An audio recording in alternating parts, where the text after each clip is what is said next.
To PS news. ముందుగా headlines చూద్దాం. పుట్టిన భోగాపురం విమానాశ్రయాన్ని ప్రారంభించనున్న ప్రధాని. భోగాపురం విమానాశ్రయ ప్రారంభానికి ఏర్పాట్లు పూర్తి. ఉత్తరాంధ్ర సంస్కృతితో ప్రధానికి స్వాగతం పలకాలని సీఎం ఆదేశం. రాష్ట్ర అభివృద్ధికి గేమ్ చేంజర్ గా భోగాపురం విమానాశ్రయం.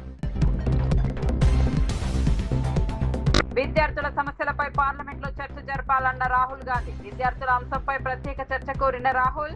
విద్యార్థుల భవిష్యత్తుపై సభలో చర్చ అవసరమని వ్యాఖ్య. విద్యార్థుల సమస్యలపై స్పీకర్ ను కలిసిన రాహుల్.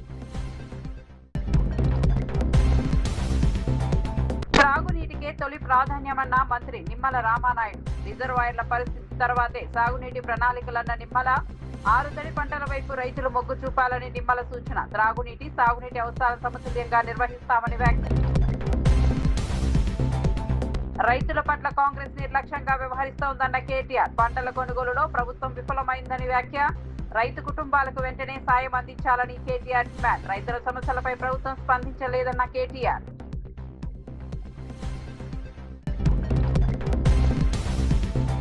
పంచదార్లలో అక్రమ మైనింగ్ వెంటనే ఆపాలని అమర్నాథ్ డిమాండ్. పంచదార్లను నో మైనింగ్ జోన్ గా ప్రకటించాలని వ్యాఖ్య.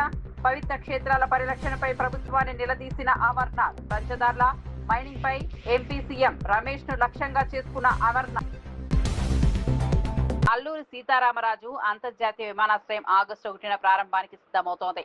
ప్రధాని నరేంద్ర మోదీ ప్రయాణికుల టెర్మినల్ తో పాటు పలు కీలక మౌలిక సదుపాయాల ప్రాజెక్టులను ప్రారంభించనున్నారు. ఏర్పాట్లపై ముఖ్యమంత్రి చంద్రబాబు నాయుడు సమీక్ష నిర్వహించి ఉత్తరాంధ్ర సంస్కృతిని ప్రతిబింబించే దింసా, సబరా, కొమ్ముకోయ గిరిజన నృత్యాలతో అతిథులకు స్వాగతం పలకాలని అధికారులను ఆదేశించారు. GMR skill development centre, aviation hub, ఎడ్యుసిటీని కూడా ప్రారంభించనున్నట్లు తెలిపారు. ఈ విమానాశ్రయం రాష్ట్ర అభివృద్ధికి గేమ్ చేంజర్ గా నిలుస్తుందని సీఎం పేర్కొన్నారు.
రాష్ట్రంలో త్రాగునీటి అవసరాలకే తొలి ప్రాధాన్యం ఇస్తామని మంత్రి నిమ్మల రామానాయుడు స్పష్టం చేశారు.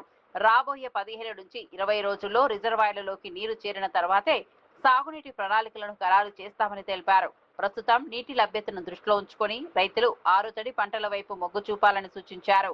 డెల్టా ప్రాంత రైతులకు నీటి లభ్యతపై నీటిపారుదల శాఖ అధికారులు స్పష్టమైన సమాచారం అందించాలని ఆదేశించారు. అందుబాటులో ఉన్న నీటి వనరులను సమర్థంగా వినియోగిస్తూ త్రాగునీరు, సాగునీటి అవసరాలను సమతుల్యంగా నిర్వహిస్తామని మంత్రి పేర్కొన్నారు. మళ్ళీ కొత్త గేట్లు ఏర్పాటు చేయడంలో గాని గోరకల్లు, మీ అందరికీ తెలుసు గోరకల్లు అంటే మరి జిఎన్ఎస్ఎస్ గాలేరి నగర్కి ఆయువు పట్టు. గోరకల్లులో నీరుంటేనే మరి కడప జిల్లాలోను పులివెందుల్లోనూ నీరుండేటువంటి పరిస్థితి. అటువంటి గోరకల్లు ప్రమాదభరితంగా ఉంది అంటే 5 సంవత్సరాల మరి ఆ రోజు ఉన్నటువంటి ప్రభుత్వం పట్టించుకోవాలా. మళ్ళీ ఈరోజు ఆ గోరకొల్లు రిజర్వాయర్కి మళ్ళీ 53 కోట్ల రూపాయలు ఇవాళ నిధులు ఇచ్చి మళ్ళీ టెండర్లు పిలిచినటువంటి పరిస్థితి.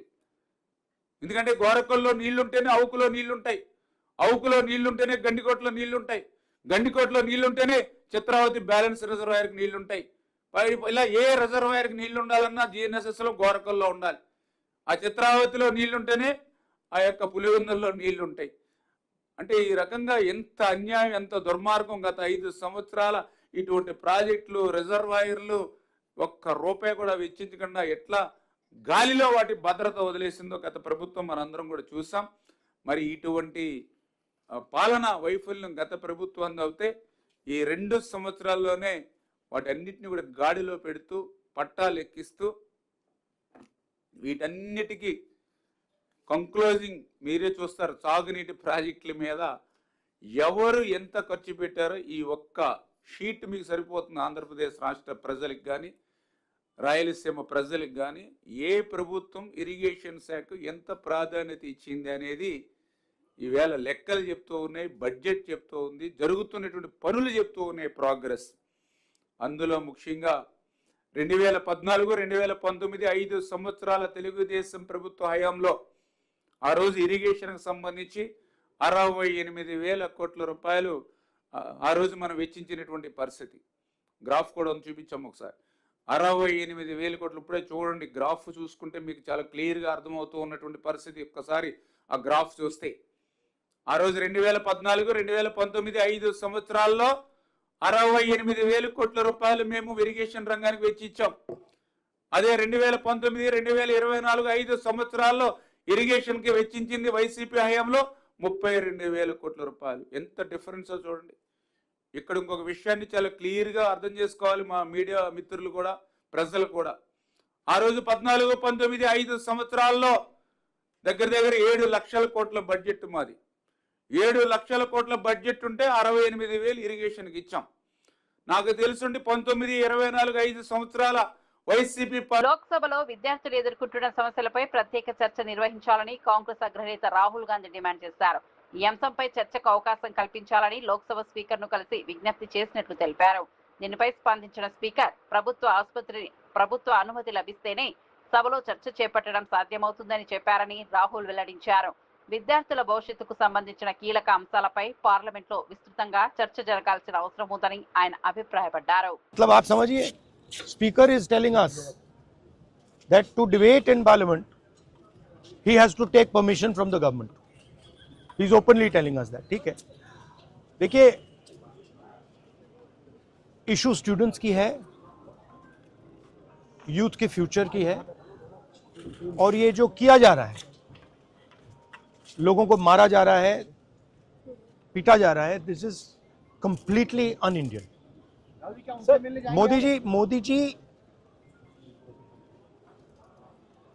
has not even apologized for what has happened yesterday. Now, ये जो युवा हैं, ये एजुकेशन सिस्टम के बारे में, टेस्टिंग सिस्टम के बारे में प्रोटेस्ट कर रहे हैं.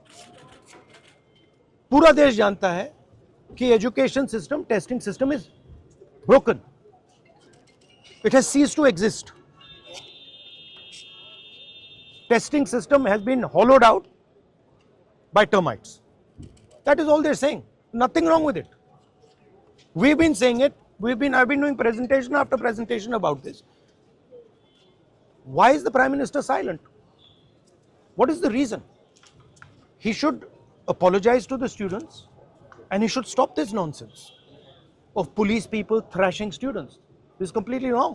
सर, उनका हवाला देते हुए किरण रिजिजू ने कहा कि आज एनडीए की बैठक में प्रधानमंत्री ने कहा कि हमने त्वरित एक्शन लिया, हमने बहुत रैपिड एक्शन लिया.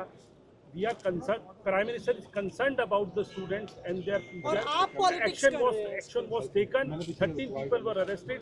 That has been briefed by the point is that this is no way to treat the young people of this country. The young people of this country do not have any opportunities. All the doors are closed. There is only one door which is open. Nellore ఆనమలవారి వీధిలో 60 ఏళ్ల నాటి శిథిలా భవనం slab కూలిపోవడంతో 3 శిథిలాల కింద చిక్కుకున్నారు. సమాచారం అందుకున్న అగ్నిమాపక సిబ్బంది, పోలీసులు, సహాయక బృందాలు వెంటనే సంఘటనా స్థలానికి చేరుకుని వెనుక భాగంలోని కిటికీ ద్వారా 3ని సురక్షితంగా బయటకు తీసుకొచ్చారు. ఘటనపై మంత్రి నారాయణ, జిల్లా కలెక్టర్ శుక్లా సంఘటనా స్థలాన్ని సందర్శించి బాధితులను పరామర్శించారు. శిథిలా భవనంలో నివసిస్తున్న 8 కుటుంబాలకు టిట్కో ఇళ్లను కేటాయించినట్లు అధికారులు తెలిపారు. సహాయక చర్యల్లో పాల్గొన్న సిబ్బందిని మంత్రి అభినందించారు. ఫ్రంట్ పార్ట్ పడిపోవటం, లోపల 3 ఇరుక్కోపోయారు. ఫైర్ వాళ్ళు, పోలీసు వాళ్ళు, ఎలక్ట్రిసిటీ వాళ్ళు అండ్ మున్సిపల్ డిపార్ట్మెంట్ అందరూ వెంటనే స్పాట్కి రావటం, ఆ బ్యాక్ సైడ్ నుంచి వాళ్ళు తీసుకొచ్చారు. నిజంగా ప్రత్యేకంగా అభినందిస్తున్నాను. 8 కాపురాలు ఎవరైతే ఉండారో వాళ్ళకి ఇమీడియట్గా టిట్కో హౌసెస్ శాంక్షన్ చేయమని కమిషనర్ గారు కూడా చెప్పాను. రేపు మార్నింగే రేపే అలాట్ చేయమని. అక్కడైతే ఓల్డ్ బిల్డింగ్స్ ఉన్నాయో మున్సిపల్ అధికారులు ఈ బిల్డింగ్ లైఫ్ అయిపోయింది, దీన్ని డెమాలిష్ చేయాలంటే మీరైనా డెమాలిష్ చేసి కట్టుకోండి, లేదు అంటే మున్సిపల్ అధికారులు దాన్ని డెమాలిష్ చేయడానికి అబ్జెక్షన్ చెప్పొద్దని తెలియజేస్తూ అనకాపల్లి జిల్లా పంచదార్లలో అక్రమ మైనింగ్ కు వ్యతిరేకంగా వైఎస్ఆర్సీపీ చేపట్టిన చలో పంచదార్ల కార్యక్రమం ఉద్రిక్తంగా మారింది. పవిత్ర పంచదార్ల క్షేత్రాన్ని వెంటనే నో మైనింగ్ జోన్ గా ప్రకటించాలని మాజీ మంత్రి గుడివాడ అమర్నాథ్ డిమాండ్ చేశారు. ఎంపీ సీఎం రమేష్ పై తీవ్ర విమర్శలు చేస్తూ ఆయనను కరప్షన్ మ్యాన్ గా అభివర్ణించారు. శతాబ్దాల చరిత్ర కలిగిన పవిత్ర క్షేత్రాలను మైనింగ్ పేరుతో ధ్వంసం చేయడం సరికాదన్నారు. ఆధ్యాత్మిక ప్రదేశాలను కాపాడాల్సిన బాధ్యత ప్రభుత్వంపై ఉందని, లేకపోతే ప్రజల ఆగ్రహాన్ని ఎదుర్కోవాల్సి వస్తుందని హెచ్చరించారు.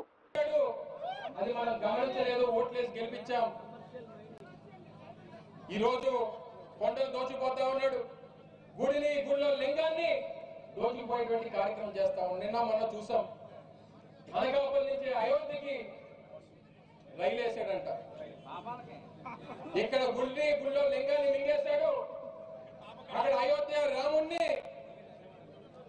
ఇక్కడి నుంచి దోచుకుపోయినటువంటి సొమ్ముతో ఆ భక్తులు తీసుకెళ్తే నీకు ఏ రకమైనటువంటి పుణ్యం రాదు సీఎం రమేష్ అనేటువంటి విషయాన్ని ఈ సందర్భంగా తెలియజేస్తా ఈ అవినీతి అక్రమాలు ఇవన్నీ కూడా ప్రజలందరూ కూడా గమనిస్తా ఉన్నారు. సీఎం రమేష్ గారు మీరు శివుడితో పెట్టుకున్నారు, నువ్వు చేసేటువంటి అవినీతి నీ అహంకారాన్ని అంతమొందించడానికి ఆ శివుడు మూడొక్కడిని తెలిస్తే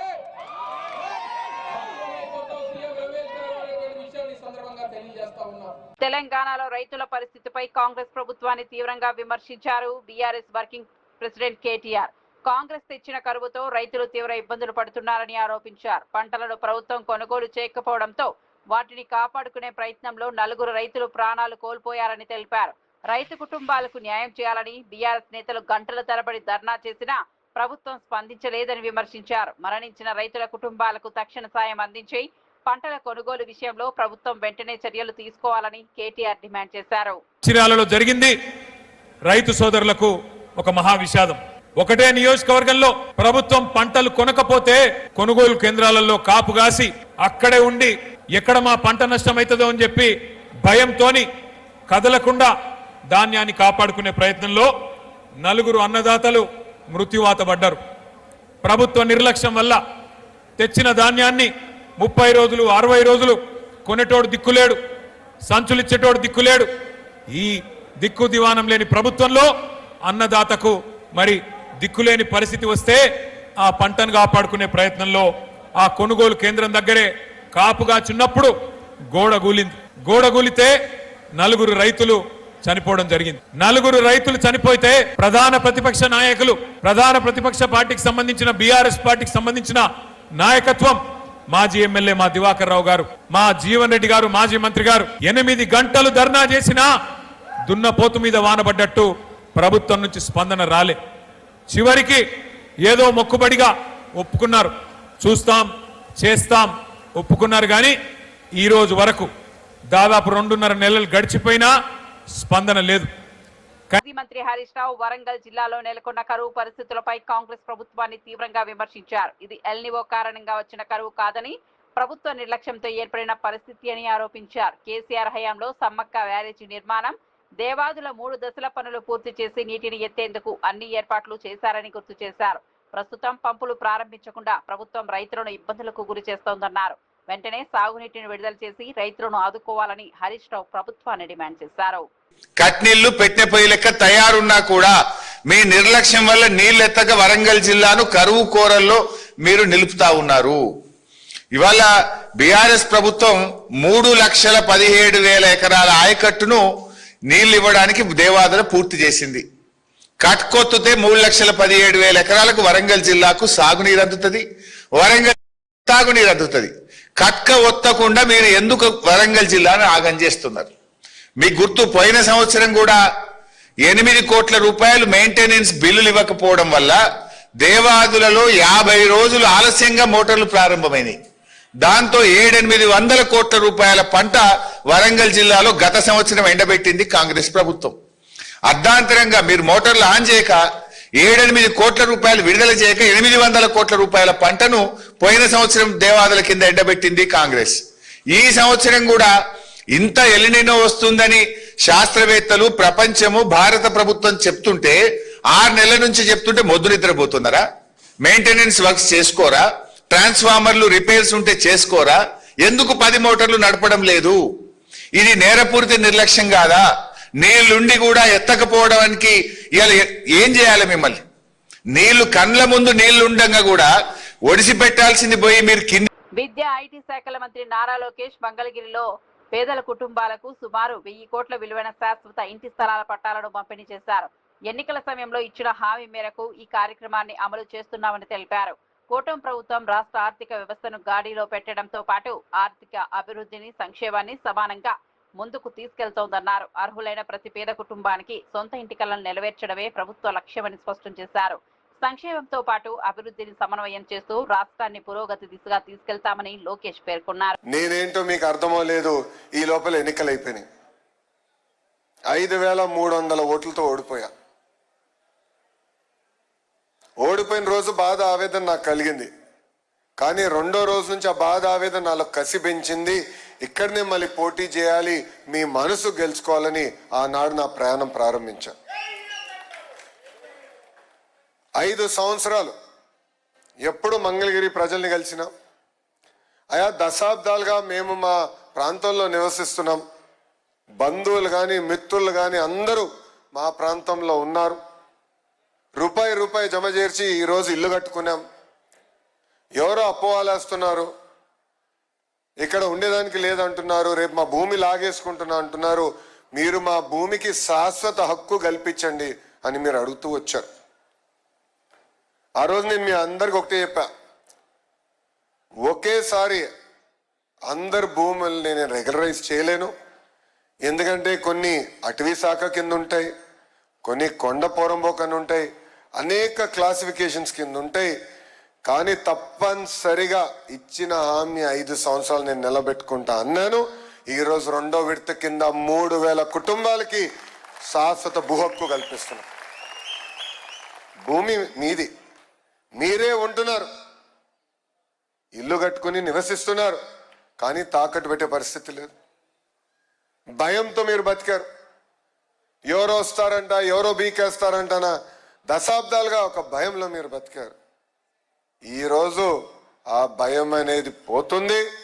అది మీకు శాశ్వత హక్కు ఆ భూమి పైన ఈరోజు కూటమి ప్రభుత్వం మీకు కల్పిస్తుంది.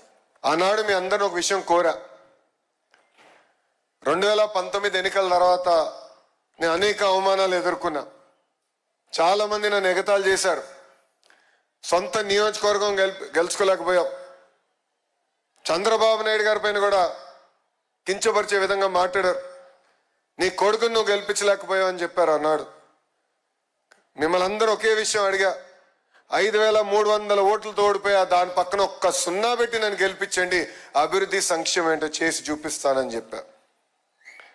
ఎవ్వరు ఊహించిన విధంగా ఆంధ్ర రాష్ట్ర చరిత్రలో టాప్ 3 మెజారిటీతో 91,000 మెజారిటీతో నన్ను గెలిపించి మీరు శాసనసభకు పంపించారు. మీరు ఎంత ఎక్కువ మెజారిటీ ఇస్తే అంత కొండంత బలం వస్తుందని నాకు ఆనాడు చెప్పా. ఆ బలమే ఈరోజు నన్ను నడిపిస్తుంది. సంక్షేమ అభివృద్ధి అనేది కూటమి ప్రభుత్వం జోడెద్దుల బండి. రెండు మేము కలుపుకొని తీసుకెళ్తున్నాం. మన ప్రభుత్వం అధికారంలోకి వచ్చినప్పుడు ఆదాయం రూపాయి అవుతే ఖర్చు ₹60 ఉండే. పెన్షన్లు, అధికారుల జీతాలు, ఇంకో పక్కన అభివృద్ధి కార్యక్రమాలు. గడిచిన 2 సంవత్సరాలు కూటమి ప్రభుత్వం అహర్నిశలు కష్టపడి పెద్ద ఎత్తున పరిశ్రమలు తీసుకొస్తాం కానివ్వండి, ఆగిపోయిన పనులు ప్రారంభిస్తాం కానివ్వండి, ఇవన్నీ చేసిన తర్వాత ఈరోజు ఆదాయం రూపాయి వస్తే ఖర్చు ఇంకా ₹40 ఉంది. ఇంకా ఆర్థిక ఇబ్బందుల నుంచి మనం బయటికి రాలా. కానీ కూటమి ప్రభుత్వం లక్ష్యం ఒకటే, ఇచ్చిన హామీ నిలబెట్టుకోవాలని. ఇంకో పక్కన నాకు అన్న సమానమైన పవన్ అన్న కూడా ఉన్నారు. మొన్న కూడా అన్నను కలిసినప్పుడు ఒక మాట అన్న రాజకీయాలు వేరు, రిలేషన్షిప్ వేరు. ఆ రోజు చంద్రబాబు నాయుడు గారిని ఒక తప్పు కేసు పెట్టి జైలుకి పంపించినప్పుడు కరెక్ట్గా 3 రోజుల తర్వాత పవన్ అన్న వచ్చి నన్ను కలిశాడు. ఆయన ఒక మంచి మాట అన్నారు, నీకు అన్నగా నేను నిలబడతా, నీకేమున్నా ఎప్పుడున్నా ఒక్క ఫోన్ చేయని నాకు భరోసా ఇచ్చింది మా పవన్ అన్న. ఈరోజు కేబినెట్ మీటింగ్లో మంగళగిరి పనులు వస్తూ ఉంటాయి, 100 పడకల ఆసుపత్రి కానివ్వండి, మిగతా కార్యక్రమాలు వచ్చినప్పుడు నా ఎదురుగా పక్క కూర్చుని ఉంటారు. ఆయన నా వైపు చూసి బాగా నవ్వుతారు, అన్ని నువ్వు పట్టుకెళ్తున్నావా అన్నట్టుగా. అంటే అందరం కలిసి పనిచేస్తున్నాం, పోటీ పడి పనిచేస్తున్నాం. రాష్ట్రాన్ని అభివృద్ధి చేయాలి, దారి తప్పిన రాష్ట్రాన్ని సరైన దారిలో పెట్టాలి లక్ష్యంతో మేమందరం పనిచేస్తున్నాం. పంచదాల ఉమా ధర్మలింగేశ్వర స్వామి ఆలయం పరిసరాల్లో జరుగుతున్న మైనింగ్ పై తీవ్ర అభ్యంతరాలు వ్యక్తమవుతున్నాయి. సుమారు 12 శతాబ్దాల చరిత్ర కలిగిన ఈ పవిత్ర క్షేత్రం చుట్టూ కొండలను త్రవ్వడం సనాతన సంప్రదాయాలకు విరుద్ధమని విమర్శలు వ్యక్తమవుతున్నాయి. గతంలో ప్రభుత్వ భవనాల నిర్మాణాలపై మాట్లాడిన నాయకులు ఇప్పుడు ఈ అంశంపై ఎందుకు స్పందించడం లేదని ప్రశ్నించారు. పవిత్ర క్షేత్రాలను పరిరక్షించడం ప్రభుత్వ బాధ్యత అని, మైనింగ్ కార్యకలాపాలను వెంటనే నిలిపివేయాలని డిమాండ్ చేశారు.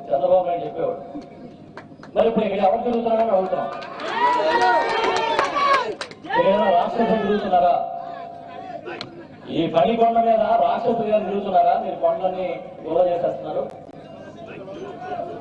ఇక్కడ ఎవరు తిరుగుతున్నారని అడుగుతున్నాం.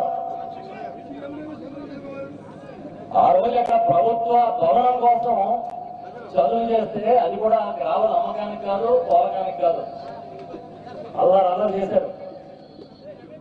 ఇవాళ విశాఖపట్నంలో చుట్టూ ఉన్న కొండలన్నీ కూడా గొల్ల చేస్తున్న మాట మేము చూస్తా ఉన్నాం. రోజు మీడియాలో వస్తుంది, సోషల్ మీడియాలో జరుగుతుంది. కానీ అంటే వాళ్ళ సొంత మీడియాలో ఎలాగో రాయరు. ఓ పక్క సింహాచలం కొండని, ఇంకో పక్కన పంచదారుల కొండల్ని, ఆ పక్కన బౌద్ధ ఆరామాలు క్షేత్రాలు ఉన్న కొండల్ని ఇష్టం వచ్చినట్టు తగ్గే అధికారం చంద్రబాబు నాయుడు మీ ప్రభుత్వానికి ఎవరిచ్చారు అని అడుగుతున్నాం. పర్యావరణాన్ని కాపాడతారని చెప్పిన పెద్దలందరూ ఎక్కడ ఉన్నారు ఇప్పుడు అని అడుగుతున్నాం. పెద్ద పెద్ద ప్రవచనాలు చెప్పిన ఆ నాయకులందరూ ఆనాడు గత ప్రభుత్వం మీద లేనిపోని అభండాలు వేసిన నాయకులందరూ ఇవాళ ఏం మాట్లాడుతున్నారని అడుగుతున్నాం. నిన్ననే ఒక ప్రెస్ మీట్ చూసా. ఇన్ఛార్జి మంత్రి గారు, ఆయన స్వయంగా మైనింగ్ మినిస్టర్, స్థానిక శాసనసభ్యులు ఒక ప్రెస్ మీట్ లో మాట్లాడిన వీడియో చూసాం. ఆ ప్రెస్ మీట్ లో వారు ఏం చెప్తున్నారంటే ఆర్కియాలజీ డిపార్ట్మెంట్ కి రాశారట, నో మైనింగ్ జోన్ కి చేయాలని అనుకుంటున్నారట. మీరు ఎవరి చెవులో పువ్వులు పెట్టద్దు. ఆ రోజు ఇక్కడే ఇదే ప్రాంగణంలో తెలంగాణ బీజేపీ రాష్ట్ర అధ్యక్షుడు రామచంద్రరావు జీహెచ్ఎంసీ పరిధిలో కాంగ్రెస్ ప్రభుత్వం తీసుకొచ్చిన క్యూఆర్ చట్టంలోని పలు నిబంధనలను వ్యతిరేకించారు. శాస్త్రీయమైన పన్నుల విధానం లేకపోవడంతో ప్రతి ఏడాది 5% వరకు పన్నులు పెరిగే అవకాశం ఉందని పేర్కొన్నారు. రిజిస్ట్రేషన్ విలువ ఆధారంగా పన్నులు నిర్ణయించడం ప్రజలపై అదనపు భారం మోపుతుందని విమర్శించారు. ఇందిరమ్మ ఇళ్ల పథకంలో ముందస్తుగా 10,000 డిపాజిట్ వసూలు చేయడం పేదలకు అన్యాయమని పేర్కొన్నారు. అర్హులైన ప్రతి కుటుంబానికి ఎలాంటి ఆర్థిక షరతులు లేకుండా ఇల్లు అందించాలని ప్రభుత్వాన్ని కోరారు. దాంట్లో కొన్ని అభ్యంతరాలు ఉన్నాయి. ముఖ్యంగా ట్యాక్సేషన్ సిస్టంలో ఎక్కడ కూడా సైంటిఫిక్ ట్యాక్సేషన్ లేదు. మీరు ఒకవేళ చూస్తే ప్రతి సంవత్సరం 5% ట్యాక్స్ పెరిగేటట్టు అవకాశాలు ఉన్నాయి. ఒకటి. రెండోది, రిజిస్ట్రేషన్ వాల్యుయేషన్ మీద మీకు ట్యాక్స్ ఫిక్స్ చేస్తారని ఒకటి. తర్వాత ఇప్పుడున్న ట్యాక్స్ స్ట్రక్చర్ ఏదైతుందో దాని తర్వాత ఎటువంటి స్ట్రక్చర్ తీసుకుని ఇది మొత్తం యూనిఫార్మిటీ లేకుండా ఒక ట్యాక్స్ దోపిడీ ఉంటుంది. ఈ క్యూర్ ప్రజల్లో లోకల్ బాడీలో ట్యాక్స్ దోపిడీ ఉంటుంది. అదేవిధంగా వాటరు, సివరేజు ఈ రెండు కూడా సపరేట్ బోర్డుగా చేసేటటువంటిగా ప్రయత్నాలు జరుగుతున్నాయి. మరి దాంట్లో కూడా రెండు సపరేట్గా ఇప్పుడైతే కలిపే ట్యాక్స్ కడతా ఉన్నారు. మరి సపరేట్ ట్యాక్సెస్ అయితే ఎవరు అంటే ప్రజల మీద ఎంత భారం పడుతుందో ఒక్కసారి మనం ఆలోచించాలి.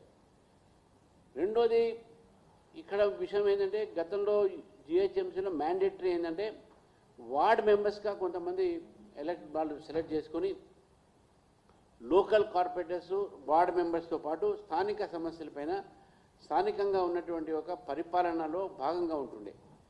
ఇది 74th అమెండ్మెంట్ సంబంధించినటువంటి ఒక స్పిరిట్ అది. అంటే పార్టిసిపేషన్, లోకల్ బాడీలో పార్టిసిపేషన్ ఆఫ్ ది పీపుల్. దీంతో అర్బన్ లోకల్ బాడీస్లో వార్డ్ మెంబర్స్ అనేది ఉందో ఇది మ్యాండేటరీ, చట్టంలో మ్యాండేటరీ అది. ఇది దీంట్లో ఎక్కడ కూడా వార్డ్ మెంబర్స్ ఒక అభిప్రాయాలు కానీ ఎక్కడ కానీ లేదు ఇక్కడ. తర్వాత ఎన్నుకోబడ్డటువంటి ఒక ఏవైతే ప్రజాప్రతినిధులు ఉంటారో కార్పొరేటర్స్ కానీ కానీ వాళ్ళకి సంబంధించినటువంటి కూడా దీంట్లో ఎక్కడ కూడా మన రోల్ ఉంటుంది అనేది ఎక్కడ స్పష్టంగా లేదు అది. సో కాబట్టి ఈ యొక్క చట్టం ఏదైతే ఉన్నదో ముఖ్యంగా అనేక రెసిడెన్షియల్ అసోసియేషన్స్ వాళ్ళు దీన్ని వ్యతిరేకిస్తూ ఉన్నారు. మెగా డిఎస్సీ నియామకాలపై వస్తున్న ఆరోపణలను ఎమ్మెల్సీ భూమిరెడ్డి రామ్ గోపాల్ రెడ్డి తీవ్రంగా ఖండించారు. మంత్రి నారా లోకేష్ నేతృత్వంలో నిర్వహించిన డిఎస్సీ నియామకాల్లో ఎలాంటి అక్రమాలు జరగలేదని స్పష్టం చేశారు. ఆధారాలు లేకుండా కోర్టును ఆశ్రయించిన వైఎస్ఆర్సీపీ నేతలకు న్యాయస్థానంలో నిరాశ ఎదురైందని విమర్శించారు. నిరుద్యోగ యువత భవిష్యత్తుతో రాజకీయాలు చేయడం తగదని అన్నారు. ఎన్డీఏ ప్రభుత్వం పారదర్శకంగా ఉద్యోగాలు భర్తీ చేపడుతోందని, అర్హులైన అభ్యర్థులకు న్యాయం జరుగుతుందని రామ్ గోపాల్ రెడ్డి తెలిపారు. యువత ఆకాంక్షలపైన గొడ్డలు వేటు వేయాలని చేస్తున్న కుట్రలు సఫలం కావడం లేదు. తాజాగా ఆ పార్టీకి సంబంధించిన శాసనమండలి సభ్యుడు మెగా డిఎస్సిలో అక్రమాలు జరిగాయి, స్పోర్ట్స్ కోటాలో అక్రమాలు జరిగాయి, క్రీడాకారులు కాని వారికి ఉద్యోగాలు ఇచ్చారు, దీనిపైన సిబిఐ విచారణ జరపాలని చెప్పి రాష్ట్ర ఉన్నత న్యాయస్థానంలో ప్రజా ప్రయోజనాల వ్యాజ్యం వేయడం జరిగింది. ఆ ప్రయోజనాల వ్యాజ్యం నిన్న విచారణకు వచ్చినప్పుడు సంబంధిత న్యాయమూర్తులు వాటిని అందరినీ కూడా సమగ్రంగా పరిశీలించి వెనక్కి కొట్టడం జరిగింది.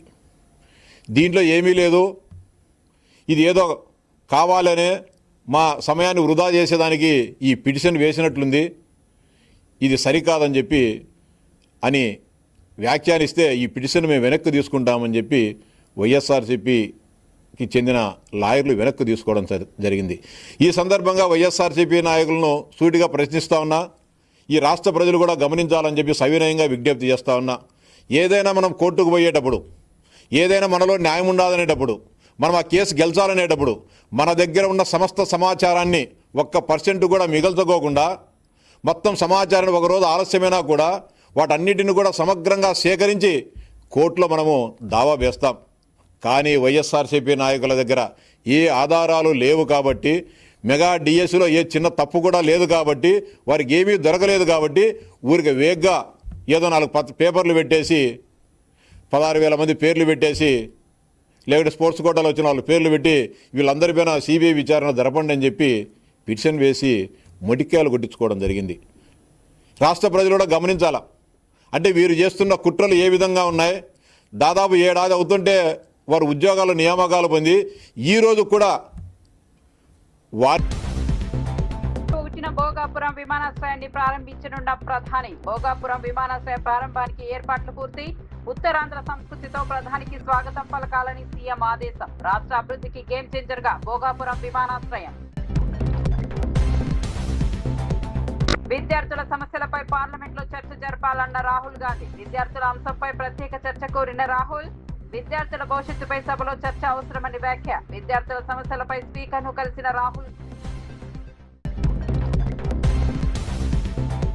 త్రాగునీటికే తొలి ప్రాధాన్యమన్న మంత్రి నిమ్మల రామానాయుడు. రిజర్వాయర్ల పరిస్థితి తర్వాతే సాగునీటి ప్రణాళికలన్న నిమ్మల.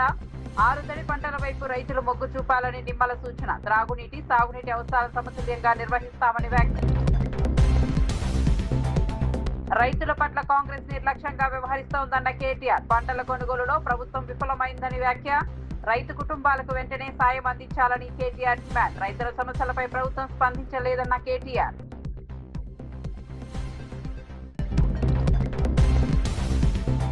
పంచదార్లలో అక్రమ మైనింగ్ వెంటనే ఆపాలని అమర్నాథ్ డిమాండ్. పంచదార్లను నో మైనింగ్ జోన్ గా ప్రకటించాలని వ్యాఖ్య.